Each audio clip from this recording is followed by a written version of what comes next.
Okay, Assalamualaikum and hi. Kali ni kami at DKN akan keluarkan satu lagi demo video untuk template resume di dalam Microsoft Word. Okay, dekat sini kami akan send dekat user satu template Microsoft Word. Okay, kat sini user just buka saja menggunakan Word. Okay, so akan ada 3 page, okay, 3 muka surat.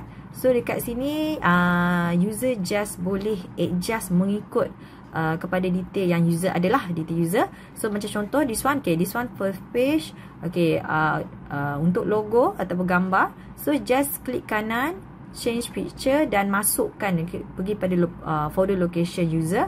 Contoh ini kami punya. So kat sini just masukkan, itu saja. Okay, and then kat sini semua user boleh adjust macam biasa. Okay, kalau user nak tambah baik, katakan mungkin ada lagi ada row lagi untuk education yang user punya. So just copy saja yang atas macam ni contoh. Okay, pergi dekat bawah, enter, and then user insert macam tu. Okay, user paste lah. Okay, yang ni user boleh adjust lah.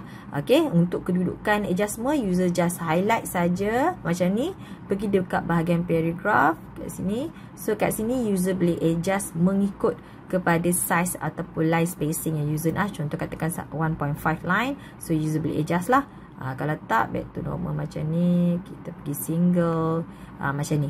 Okay, so sebab kita nak pastikan dia tally, okay, dia punya kedudukan tu tally. Cuma kalau user ni kena play around sikit lah, mungkin akan ada adjustment yang user kena adjust macam ni. So macam ni ke macam tu.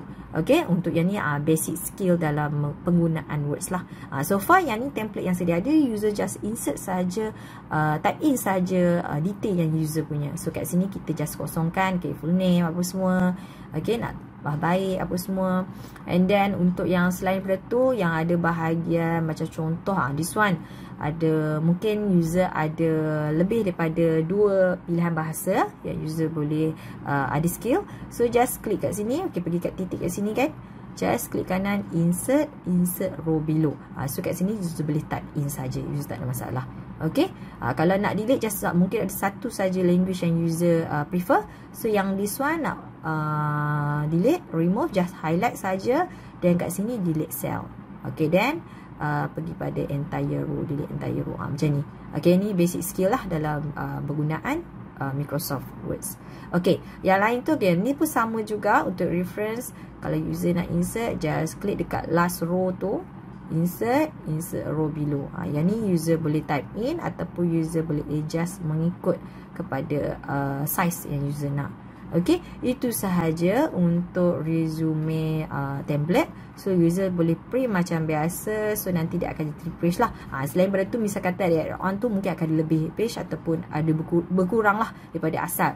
So nanti kalau masa user print out, dia akan jadi view dia macam ni lah. Yang ni yang sedia ada daripada kami, iaitu 3 page. Okay, first page, second, and then the last one, third. Itu saja.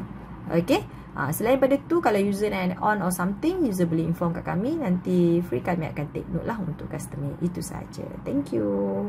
Okay guys, jangan lupa klik button subscribe, like video kami ni dan share dengan member anda yang lain. Okay, gracias.